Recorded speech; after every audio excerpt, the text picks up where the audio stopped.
자, 여러분 안녕하십니까? 자, 여러분 우리 이번 시간에는요, 우리 챕터 시작 소득 분배와 관련한 얘기를 하고 있는데요. 지난 시간에는 공평한 소득 분배 개념을 어떻게 잡아야 되며, 그리고 이제 더 나아가서는 불평등한 우리 삶이 현재 수준이 현실이 불평등하잖아. 이 불평등을 어떻게 측정할 것인가에 대해서 뭐 10분의 지수라든가 로렌츠 곡선, 지니 계수 이런 걸 살펴봤습니다. 자, 이번 시간에는 아니 소득이 불평등해가지고 빈곤 상태에 빠져 있는 그런 문제에 대해서 한번 살펴볼게요. 자, 빈곤이란 포벌티 이렇게 얘기하는데, 자, 우리 교재 268페이지 볼게요. 자, 이 빈곤은 거기 보시면 두 번째 줄에 분배의 불평등이 가져오는 가장 큰 심각한 문제입니다. 사회 일각에서 의식주마저 제대로 해결하지 못하는 빈곤한 사람들이 많아지고 있는데, 이 빈곤이라는 것은 언제 어디서나 존재하는 그런 보편적인 현상이지만 소득이 불평등하게 분배될 때 심각성은 더 커집니다. 자, 이 빈곤이라는 것은요, 인간다운 생활을 하기 위한 충분한 소득을 얻지 못하는 상태야. 그러면 인간다운 생활이 도대체 어디까지의 생활인가? 뭐 그런 걸 정의해야 되는데, 자, 사회 인식에 따라 사회 사람들이 어떻게 인식하느냐에 따라서 빈곤에 대한 인식은 달라질 수 있어요. 자, 예를 들어서 우리 교재에 보시면, 아니 미국에서 아주 가난한 삶을 살고 있어. 야, 나는 빈곤층이야 하는데, 이게 뭐 아프리카 소말리아나 이런 데로 가면 또 넉넉한 생활을 하고 있는 그럴 수가 있습니다. 아니 여러분, 고려시대 때, 삼국시대 때 뭐 귀족으로 사는 사람과 오늘날 그냥 약간 중산층으로 사는 사람과 물질적인 풍요 측면에서는 어디가 더 살기 좋습니까? 지금이 훨씬 더 살기 좋다는 거 알 수가 있습니다. 그래서 우리가 뭔가 빈곤이라는 얘기를 이렇게 사회마다 다르기 때문에 뭔가 빈곤선을 정해, 포버티 라인을 정해서 빈곤한 사람과 그렇지 않은 사람을 구분하는 기준이 되는 소득을 한번 정해보자. 그래서 빈곤의 사람 수가 얼마나 되는지, 그래야 정책에도 반영할 수 있지 않겠습니까? 근데 거기 나와 있는 것처럼 구체적으로 어디까지를 빈곤한 사람이라 할지 객관적인 최저생계비 산출이 좀 어려움이 있습니다. 나름 고민을 하는데, 라운트리 방식은 뭐냐면 1899년 영국의 요크 지역의 주민을 대상으로 최저 생활을 하는데 필요한, 그러니까 인간답게 살기 위해서 최소한의 생활을 하는데 필요한 상품을 구입하는 데 드는 비용을 산출해내는 겁니다. 이게 바로 최저 생계비다 라고 할 수가 있겠죠. 자, 거기 보시면은요, 라운트리라는 사람이 어떻게 계산을 했냐면, 한 주일당 음식물을 위한 지출 12실링 9펜스, 옷을 위한 지출인 2실링 3펜스, 연료비가 1실링 10펜스, 잡다한 지출 10펜스, 이렇게 정하는 거야. 그러니까 뭐 쉽게 말씀드리면, 우리로 생각을 하면 하루에 밥 한 끼를 먹는데, 뭐 요즘 가격이 올랐죠. 뭐 그냥 예를 들게요, 10,000원짜리를 먹는다. 3끼는 먹어야지. 오케이. 커피를 마십니다. 식후 최저 생계비를 이렇게 산정한다 하면 스타벅스에서 7,000원짜리 커피를 마셔요. 식후 3번씩, 그 다음 뭐 교통비 등등등 이렇게 해가지고 하루에 필요한 금액을 산정을 하는 거야. 기타 등등. 그래서 이제 한 달간 30일 해가지고 계산을 하는 거지. 그래서 생존에 필요한 최소한의 소비의 절대적, 그래서 이게 약간 객관적으로 평가하고요, 절대적인 측면에서 우리가 산출해 내려고 하는 것입니다. 그런데 두 번째 달러 볼게요. 269페이지. 이 방식은 생존에 필요한 최소한의 소비가 뭔가 그 절대적인 수준을 알아내는 데 초점을 두고 있지만, 생존에 요구되는 최소한의 소비가 무엇인지 불분명해. 사람마다 달라. 뭐 밥을 10,000원짜리를 먹어, 커피를 7,000원, 스타벅스 이렇게 될 수 있단 말이죠. 더군다나 세 번째 달러, 사회적인 측면까지 포함시켜서 최저 생계비를 소비할 경우 문제는 더욱 어려워진대요. 뭔가 신문 보고 친척들의 경조사에도 찾아가야 되고 그래야 사회적 생존. 그러니까 아니 우리가 생존 진짜 살기 위해서 하는 최소한의 그것뿐만 아니라 완전히 두문문출해서 사회생활, 네트워크 다 끊어질 수는 없잖아. 그래서 사회적인 생존을 위해서는 경조사라든가 생일이라든가 이런 것까지 챙긴다라고 하게 되면은 돈이 더 들어가게 됩니다. 근데 그걸 어디까지 할 것인가? 당연히 산정하기가 좀 어렵다 볼 수가 있겠죠. 오케이? 다음 두 번째.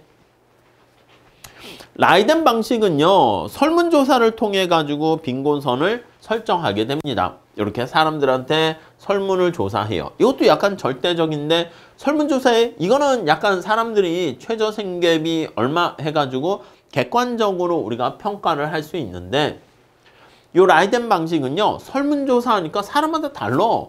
무슨 밥을 10,000원짜리 먹어? 뭐 스타벅스? 이렇게 야 커피는 종이 커피 자판기 이렇게 믹스면 충분한 거 아니야? 이렇게 할 수 있기 때문에 사람마다 다르게 되고요. 그래서 주관적인 평가에 의존해서 빈곤선을 산출해내는 것이다 라는 거 알 수 있습니다. 자 이렇게 하는 거 말고요. 뭔가 평균 소득이나 중위소득의 일정 비율로서 빈곤선을 측정할 수 있습니다. 이거는 절대적인 게 아니라 상대적인 관점인데 무슨 말이냐면 소득의 분포가 이렇게 있어. 그러면 여기가 만약에 평균 소득이라 할게. 그럼 평균 소득의 일정 비율, 평균 소득에 이 정도 되는 사람들이 속한 부분을 빈곤한 상태에 처한 사람들이다. 이렇게 측정을 할 수가 있겠죠. 아니면 중위소득이라 해가지고요. 메디안 해가지고 이게 소득의 분포가 이렇게 매끄럽게 정규 분포인 경우에는 뭐 중위소득과 평균소득이 같을 수 있는데 뭐 이게 뭐 이렇게 되는 거야. 여기 있는 사람들이 많이 갖고 뭐 이런 식으로 될 수도 있잖아. 그러면 이제 평균소득과 중위소득이 달라질 수가 있겠죠. 그래서 아무튼 뭐 그런 것들은 통계학 시간에 좀 더 기초해서 살펴보긴 할 텐데 평균소득과 중위소득 그냥 비슷한 개념으로 보세요. 대충 한 중간쯤 되는 거라고 보시면 되겠습니다. 거기에 뭐 상위, 하위 얼마 이렇게 해서 계산을 하게 됩니다. 오케이? 자, 근데 이거는 지금 얘기한 것처럼 상대적입니다. 앞에서 말씀드린 것처럼 소말리아에서 평균소득에서 계산하는 거랑 미국에서의 평균소득 계산하는 거랑 당연히 나라마다 다르게 되는 것이죠.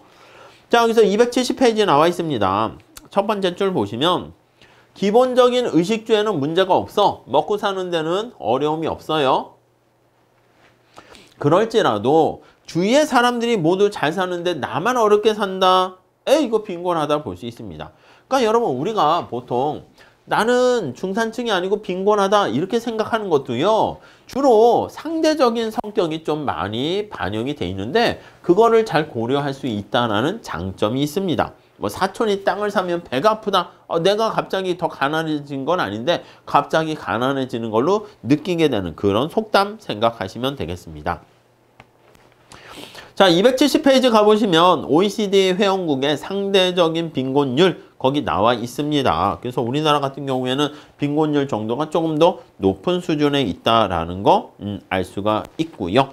자, 그 정도 정리하시면 되겠습니다. 그러면 빈곤의 정도를 어떻게 측정하냐? 우리가 소득의 불평등도를 측정하는 거랑 비슷하긴 한데 빈곤에 빠진 사람들, 빈곤의 정도를 측정하는 방법, 이게 여러 가지 몇 개 있는데 간단히 보시면요.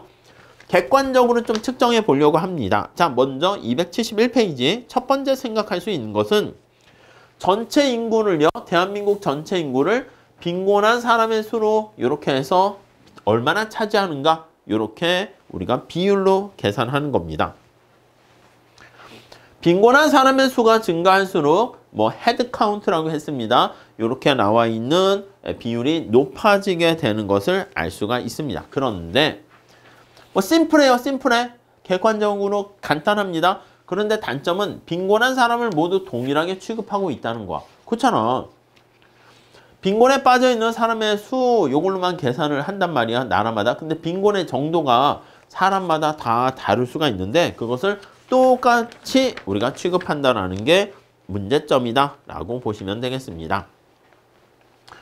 그 다음에 빈곤 격차라고 해서 poverty gap 이렇게 얘기합니다. 자, 272페이지 두 번째 달랑 나와 있습니다. 실제 소득이 빈곤선보다 얼마나 더 적은지를 계산해서 이걸 다 더하게 됩니다. 자, 빈곤의 정도를 측정하는 것이죠. 자, 예를 들어서 한번 보시면 이렇게 예를 들어서 4인 가족의 빈곤선이 월 150이라고 할게요. 4인 가족의 빈곤선이 그러니까 4인 가족이 만약에 소득이 월 150만 원보다 밑에 있으면 빈곤하다 이렇게 얘기할 수 있는 거예요. 월 150만 원 이렇게 있다고 할게요. 월. 자, 어떤 가족의 월 소득이 120만 원밖에 되지 않아 이렇게 있는데 만약에 어떤 A 가족의 소득이 만약에 120만 원이다 이렇게 된다고 할게요. 이렇게. 오케이? 자, 120만 원밖에 되지 않는다면 그 가족의 소득은 빈곤선에서 30만 원만큼 떨어지는. 그렇죠? 이 갭이 150만 원이 빈곤선인데 그 지금 30만 원만큼 부족합니다. 그 갭이 이렇게 30만 원 이렇게 되는 거 알 수 있죠? 뭐 간단합니다. 이렇게 모든 빈곤한 사람들에 대해서 빈곤선과 실제 소득의 차이를 계산한 다음에 A 가족 30, 그 다음 B 가족도 있을 거 아니야? B 가족 만약에 소득이 빈곤에 미치지 못하는 빈곤에 약간 미치지 못하는 소득 격차가 있을 것인데 여러 명의 사람들 있는데 이걸 다 더하는 거예요. 이렇게 다 더해서 나타낸 게 빈곤 격차 이렇게 보시면 되겠습니다. 이 빈곤 격차는 거기 두 번째 달랑 마지막 줄에 보시면은요. 빈곤한 사람들이 과연 얼마나 빈곤한 상태에 있는가 그거를 좀 쉽게 보여줄 수가 있어요. 30만 원 부족하다, 40만 원 부족하다, 10만 원 부족하다 나라마다 이렇게 계산을 했는데 아 얼마만큼 부족하구나 쉽게 알 수가 있고요. 자, 근데 이 두 가지 방법은요. 아주 심플해요. 단순해요. 단순한 그리고 심플한 그런 것들이 어떻게 보면 또 장점일 수도 있는데 빈곤의 복합적인 여러 가지 성격을 제대로 반영하지 못하는 게 한계입니다. 그래서 빈곤의 정도를 좀 제대로 체계적으로 측정을 하기 위해서 빈곤지수라는 것을 만들게 되었고요. 이러한 복합적인 빈곤의 특성까지 반영해서 거기 보시면 유명한 노벨상을 받은 센 지수라는 그런 센이라는 학자가 만들어낸 인도 출신의 경제학자 이름을 따서 만든 건데 이건 나중에 여러분들이 뭐 경제학을 더 하시다 보면 어떻게 측정하는가 배울 일이 있을 겁니다. 아무튼 이렇게 심플한 방법에서 점차 빈곤 지수까지 이렇게 우리가 구체적인 지수로 만든다라고 보시면 되겠죠. 자, 그 다음 우리가 볼 거는요. 오케이, 알았어. 빈곤한 상태가 있어. 빈곤한 상태를 개선하기 위해서 어떤 방법을 쓸까? 빈곤 타파를 위한 방법, 재분배 정책 여기에 초점을 맞춰서 한번 보도록 하겠습니다. 자, 273페이지 첫 번째 줄에 보시면 완전한 평등한 사회를 건설한다는 것은 이루지 못할 꿈에 해당하는 것입니다. 그렇지만 부유한 사람과 가난한 사람의 격차를 가능한 한 줄이려고 노력하는 거 필요합니다. 완전 타파는 어렵지만 줄이려고 노력을 하게 되는데 다양한 재분배 정책에 대해서 우리가 어떤 것들이 있는가 한번 살펴보도록 하겠습니다. 자, 첫 번째는요. 누진세라고 합니다. 자, 거기 보시면 첫 번째 줄에 부유한 사람일수록 소득이 높아요. 그때 소득의 많은 비율을 세금으로 내라고 하는 거야. 그래서 프로그레시브라고 해가지고요. 누진세제 요겁니다. 부자일수록 세금 더 많이 내 이렇게 생각을 하시면 되겠죠. 오케이? 자, 그런데 문제는 뭐냐면 부자들이 이렇게 소득이 많어. 소득이 높고 여기 빈곤에 빠져있는 저소득층인데 이 사람들한테 세금 내라고 하면 이 사람이 조금 더 세금 많이 내니까 내려올 수는 있겠지. 그렇다 해서 이 가난한 사람을 더 부유하게 만들어주는 것은 아닙니다. 오케이? 무슨 말씀인지 아시겠죠? 그래서 이 가난한 사람들을 좀 뭔가 자생력을 키워서 좀 이렇게 소득 수준 빈곤에서 탈피할 수 있도록 해줘야 되는데 물론 이럴 수는 있겠지. 부유한 사람들한테 세금을 많이 걷어서 이렇게 보조를 해줄 수는 있는데 이게 임시 방편적일 수가 있겠죠. 다음 두 번째 한번 볼까요?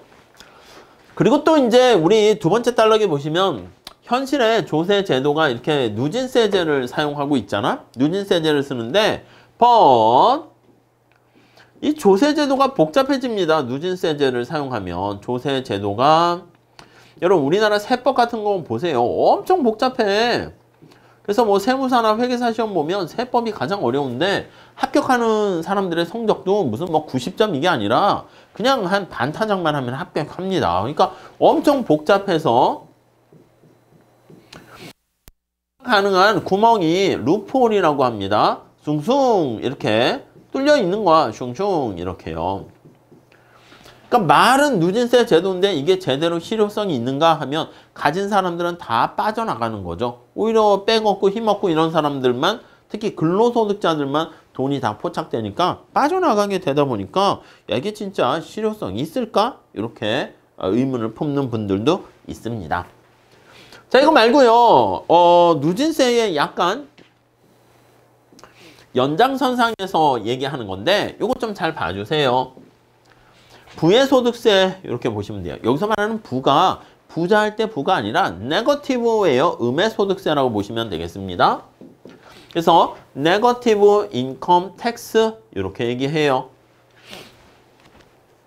이건 뭐냐면 부유한 사람한테는 세금 내세요 라고 하는 그거와 더불어서 아주 가난한 빈곤에 있는 사람에게는요 마이너스 세금을 부과하는 거야. 마이너스 세율을 적용하는 거야. 텍스 레이트를 적용합니다. 오케이? 여러분 은행에 예금하면 플러스 이자 소득을 받잖아. 이자율이 마이너스면 어떻게 되는 거야? 그럼 은행에 내가 예금했을 때 이자 소득을 받는 게 아니라 내가 보관료를 내는 거야. 은행에게 아이고 은행님 감사합니다. 제 돈을 맡아주셔서요. 안전하게 이렇게 되는 거거든. 마찬가지야. 누진세를 적용하는데 부유한 사람한테는 양의 세율을 적용하고 빈곤층에 있는 사람한테는 음의 세율을 적용하게 되는 겁니다.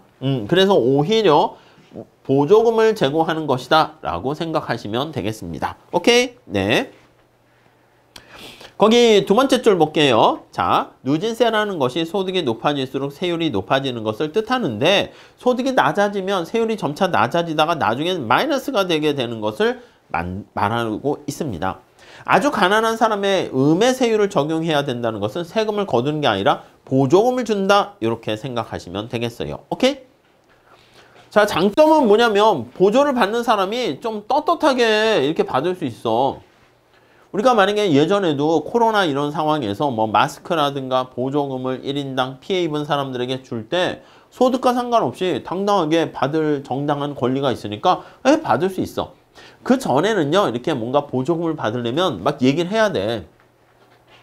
제가요 왜 빈곤한 상태에 빠졌고요. 직장은 어떻게 구하려고 노력했습니까? 아, 예, 제가 팔다리가 멀쩡한데요. 직장을 구하려고 열심히 노력하는데 잘 안 돼요. 막 이렇게 하니까 막 짜증이 나는 거야. 구차할 수가 있어요. 근데 이거는 아니라는 거야. 오케이? 단점은 뭐냐면 아니 보조금 지급하게 되면 비용이 이렇게 많이 발생한다라는 돈 어디서 나올 거야? 재원 마련이 문제야. 보조금을 주는 거니까 재원은 어디서 이렇게 마련이 문제.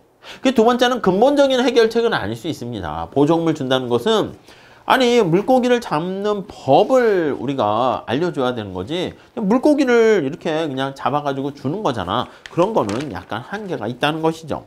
자, 그래프를 한번 볼게요. 자, 수평축이 스스로 번 소득입니다. 여기가 이제 처분 가능 소득이다 해서 이 처분 가능이라는 것은 내 마음대로 쓸 수 있는 돈이다 라고 보시면 되겠습니다. disposable income 이렇게요. 보통은 이제 우리가 소득 내가 벌었다 해가지고 그냥 마음대로 다 쓸 수 있는 게 아니라 세금을 내야지. 그래서 보통은 내가 번 소득에서 세금을 뺀 나머지를 처분 가능 소득 그렇게 얘기해요. 여기서는 좀 단순화시켜서 그거까지는 얘기하지 않고요. 자, 만약에 내가 125만 원을 벌었어. 그럼 쓸 수 있는 돈이 125만 원이 되겠지. 오케이? 40만 원 벌었어. 그럼 40만 원만 원래 쓸 수 있는 거겠지. 이렇게요. 정부가 부의소득세를 제공하지 않는다라고 하면요. 원래 나의 소비 가능한 처분 가능 소득은 이렇게 생길 거예요. 오케이? 그런데 정부가 일정 소득만큼 보조를 해줍니다. 소득이 없을 때 처음에 50만 원을 줘. 우리 앞에 얘기 나와 있습니다. 50만 원을 주고요. 그 다음에 소득이 자 다시 273페이지 마지막 단락 볼게요. 최소한의 월 소득을 월 50만 원 준 다음에 자신의 번 소득이 하나도 없을 때 그리고 자신의 번 소득이 점차 늘어나잖아. 그러면 보조금을 좀 줄여나가. 그래서 10,000원을 벌 때마다 보조금을 4,000원씩 줄여나간다 라고 하면 보조금이 점차 줄어들어요. 이렇게. 그러다가 125만 원이 되게 되면은 거기 나와 있는 것처럼 4,000원씩 40%씩 줄어나가다가 이때가 딱 되면 내가 받는 보조금이 없어지게 되는 겁니다. 오케이? 자, 그래서 여기 나와 있는 요거 색깔칠한 요거 있잖아. 요게 바로 정부의 부의소득세를 통한 보조금의 크기다. 이렇게 볼 수가 있겠습니다. 오케이? 이해 가시겠죠? 자, 그래서 모양이 보조금까지 고려하게 되면 이렇게 꺾여지는 처분 가능 소득의 형태가 되는 걸 알 수가 있고요. 세 번째 단락 다시 한번 보시면 장점은 뭡니까 하면 떳떳하게 받을 수 있는 특징이 있습니다. 이제 단점은 뭐냐면 이 근본적인 해결책은 아니다. 이렇게 보시면 되겠죠. 자, 이거 외에 우리가 사회복지제도라는 게 있습니다. 그래서 사회복지제도 측면에서 한번 보시면 첫 번째 줄 볼게요. 사회복지제도에는 네, 국민연금, 건강보험, 고용보험, 사회 전체를 대상으로 실시하는 보험의 성격입니다. 이건 아예 그냥 민간에서 네가 알아서 그냥 너의 그 사고 날 거 대비하거나 은퇴 이후에 실업 상태에 빠졌을 때 네가 저축하거나 네가 알아서 해야지 애들도 아니고 하는데 잘 그렇게 하지 못합니다. 정부가 강제적으로 보험에 가입해 하는 특성이 있게 되는 것이죠. 오케이? 국민연금은 뭐야? 말 그대로 은퇴했을 때 받을 수 있도록 아플 때 실업 상태에 내가 빠지게 되면 정부가 강제적으로 너 돈 얼마씩 내 한 다음에 정부가 이렇게 보험 성격으로 지원해 주는 거야. 근데 보험 성격이 강하기 때문에 약간 기여가 내가 많이 냈어. 기여의 역할, 기여의 어떤 측면이 강해요. 그래서 기여가 클수록 내가 보험금을 많이 냈어. 그럼 받는 것도 많아지겠죠. 그래서 재분배 효과는 좀 작아요. 그래서 혜택이 커. 이게 무슨 말이냐면 아니 소득이 없어. 저소득층이야. 그럼 보험에 가입했는데 조그만한 보험에 가입해서 그럼 사고 나도 보상 금액이 작을 수밖에 없잖아. 근데 이제 돈이 많은 사람은 보험료를 많이 납부했어. 그러니까 그게 이제 사고가 나면 많이 받게 되겠죠. 그러다 보니까 이제 재분배 효과는 좀 작은 측면이 있다라고 보시면 되겠고요. 자, 275페이지에 가보시면 특히 국민연금 같은 경우에는 국민연금 같은 경우에는 자, 맨 마지막 째줄 볼까요? 274페이지 맨 마지막 째줄. 노후의 생활을 안정시키는 게 노후 생활 안정이 주목적입니다. 노후 생활 안정. 그쵸? 그래서 온 국민이 다 이렇게 가입을 할 수 있도록 만들게 되는데 자, 이게 노후 생활의 안정화가 주목적이지 아니 소득 재분배가 주목적인 건 주목적이지 소득 재분배가 주목적은 아니라는 겁니다. 이해 가세요? 그래서 주목적이지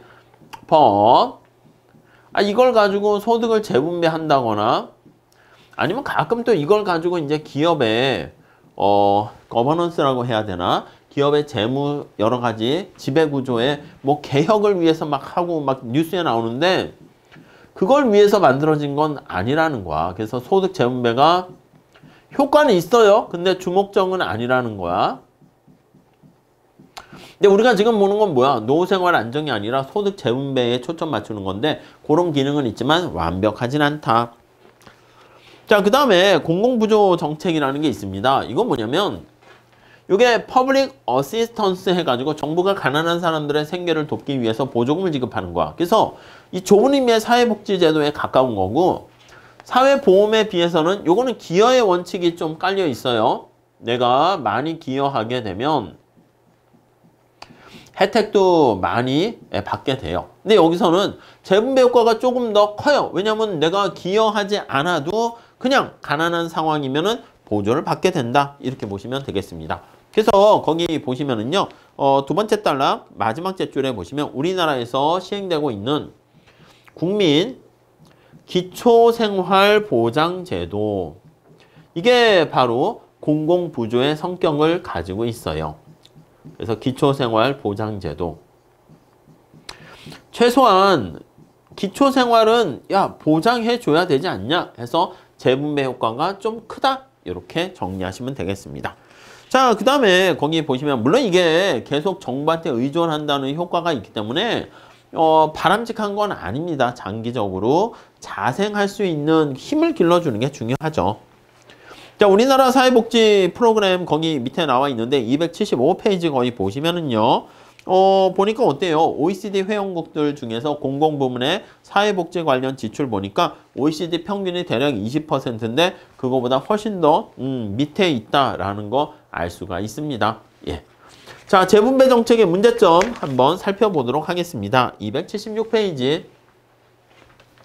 앞서 말씀드린 것처럼 빈곤을 잠깐 일시적으로 어느 정도 빈곤 상태를 좀 해소해서 빠져나올 수 있게 해줄 수 있겠지만 근본적인 퇴치에 이르지는 못합니다. 오케이? 그게 이제 한계가 되겠고요. 두 번째 줄 볼게요. 이러한 정책에서는요, 단순히 빈곤의 고통을 줄여줄 수는 있어요. 일시적으로 해야지. 일시적으로. 아, 배고파 하는데 그러한 빈곤의 고통은 감소시켜 줄 수 있습니다. 오케이. 그런데 그 정도밖에 안 돼. 빈곤에 나오는 고통을 줄여주는 것 자체가 중요할 수는 있어요. 근데 거기서 만족하면 안 된다 이겁니다. 가난한 사람을 빈곤의 굴레에서 벗어나게 해야 되는데 그것까지는 여기다 더하기 빈곤의 굴레에서 탈피하도록 만들 수 있게 해줘야 되는데 여기 약간 적극적인 측면도 있죠. 거기까지는 이르지 못한다. 그 두 번째. 자, 두 번째 단락 볼게요. 재분배 정책의 시행으로 인해서 경제 전반의 효율성이 떨어집니다. 효율성의 저하가 발생할 수 있습니다. 오케이? 단기적인 관점에서 봤을 때는요, 효율성과 공평성이 평등성 사이에 상충관계가 있어요. 왜냐면 정부가 계속 보조를 해줘. 그럼 사람들이 그냥 나태해지는 거, 게을러지는 거, 더 열심히 하려고 한 의지가 없게 되는 겁니다. 그래서 요거는 나태해지고요. 노력을 안 해. 그러니까 도덕적 해이라고 얘기를 하기도 합니다. 좀 뭔가 열심히 하려는 의지 이런 것들이 없는 그런 문제에 빠집니다. 자, 그런데 이런 복지제도를 계속 하게 되면은요, 특히 여기 나와 있는 복지병이라고 해요. 밑에 나와 있는 것처럼 사회보장제도에 계속 의존하려는 복지병. 그래서 계속 놀아. 그래서 여기 앞에 나와 있는 것처럼 복지병.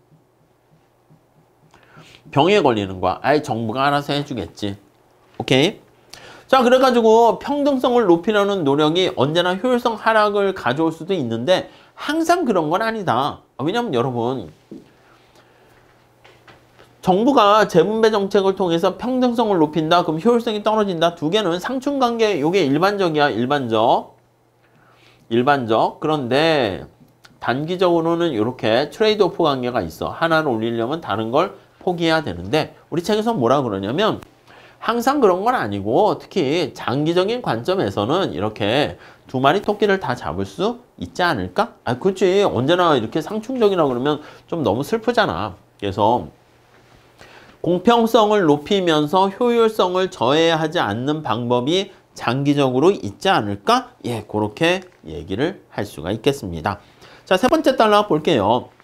가난한 사람들이 사회복지제도에 계속 의존하려는 성향을 보이는 것을 복지병이라 그러는데 이 복지병이 널리 만연된 그런 상황에서는 충분히 일할 수 있는 사람도 못하러 일을 합니까? 이러면 생각해봐. 내가 실업 상태에 있는데 정부가 150만 원씩 지원을 해줘. 근데 내가 회사를 나가면 200을 벌어. 그럼 내가 하루에 8시간씩 한 달 동안 열심히 일을 하면 사실 얼마 버는 거야? 50만 원 추가적으로 더 버는 거야. 그러니까 일 안 해도 150 버는데 일하면 200이야. 에이, 얼마 차이가 없으니까 야, 빈둥빈둥 놀래. 이게 바로 복지병입니다. 그래서 보수적인 견해를 가지고 있는 사람들은요. 이래서 재분배 정책에 대해서 약간 비판적인 입장을 갖기도 합니다. 평등성을 높이려는 노력이 효율성을 떨어뜨린다는 것이죠. 근데 항상 그런 건 아닐 수 있겠다라고 저자분은 강조하면서 재분배 정책이 궁극적으로 지향해야 될 목표는 일하고자 하는 의욕을 저해하지 않으면서 이게 뭐야? 예, 효율성을 떨어뜨리지 않으면서 교육이나 훈련 또는 직업의 어떤 경험을 통해서 스스로 힘으로 빈곤을 벗어나도록 공평성을 우리가 달성할 수 있도록 유도해야 된다. 이렇게 내용을 정리하고 끝내고 있습니다. 자, 이번 시간에는요. 챕터 10장 소득분배 현실 중에서 빈곤을 우리가 철폐해야 됩니다. 타파해야 됩니다. 근데 어디까지를 빈곤이라 해야 될지 그거에 대한 얘기와 측정하는 방법과 그리고 빈곤을 해결하기 위한 방법으로서 재분배 정책에 대해서 살펴봤고요. 이 재분배 정책에 대한 문제점에 대해서 살펴봤습니다. 자, 이렇게 정리하시고 다음 시간에 우리 챕터 11장 같이 공부하도록 하겠습니다. 감사합니다.